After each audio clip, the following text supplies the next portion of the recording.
And it's Ken Kraetzer for Sons of American Legion Radio, RallyPoint.com, WVOX Radio for New Rochelle.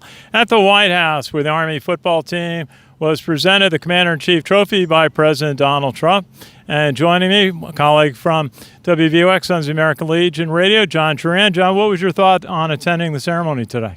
I was impressed. The president was quite eloquent about what was going on and quite knowledgeable about the teams, but he also kept it all in proper perspective, was very generous with his praise to the different players and to the coaches that were with the team. And I thought that he did a tremendous job of humanizing the sport. I mean, so often you get to see these things that are wooden presentations. This was a truly meaningful event to him. And I think it's because he likes football. Remember, he owned the USFL team there for a while, so he certainly loves football.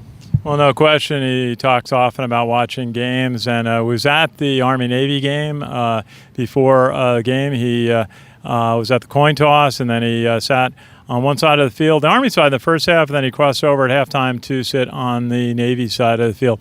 I thought Coach Jeff Monken did a terrific job, as he is such a good speaker, and it was the second time around for him, so it was probably a little bit easier for him, but he is a very eloquent speaker, and he did a great job today. He is, and there was some news that actually was broken today, Ken. I guess you and I both heard it. The president said that they were going to seek a deferment for military service for players who were drafted for the NFL or other pro sports. And he thought that this would be a great recruiting tool that would help the academies get more applicants who could play these professional sports. It didn't mean that they would never serve. It would just mean that they would have the chance to play professional ball and then have their service follow up.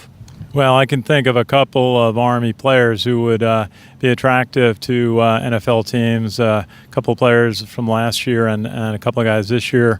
So we'll see what happens with that. Certainly it's great that they may have the opportunity to do that. There's certainly the caliber in more than one or two players on the team. And we always point to Alejandro Villanueva, the Steelers, exactly, making the team after serving several deployments.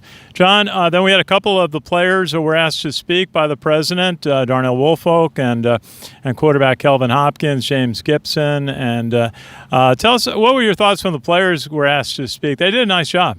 They did, and I think they were surprised when they were asked to speak. The president really had to coach them, to encourage them to come up and speak. But once they got up there, they were very thankful. And just like you'd expect from any true Army team, they were thankful of their teammates first and foremost.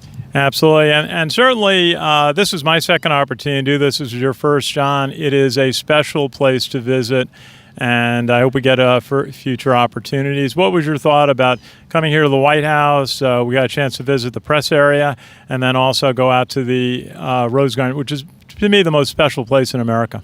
Well, the reality is that the media area in the White House really is much smaller than most people, I think, realize how much there is. It's a very, very cramped area. But we were brought out to the Rose Garden, which is a rather intimate setting. It was very pleasant. The weather cooperated nicely. Here it is in the low 70s with the sun out. It's a wonderful day, not like yesterday where it was raining heavily. And I think everyone enjoyed it so much. This emphasizes why the White House is the people's house. We had a great time. I think that it was just a tremendous event and a tremendous place.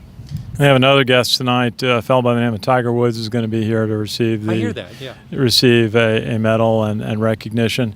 John, thank you for your help, and been with us 10 years covering Army football. Certainly this is one of the pinnacle days. Absolutely right, and if Army continues along its current path, thanks to its head coach, I think there are more good days to come.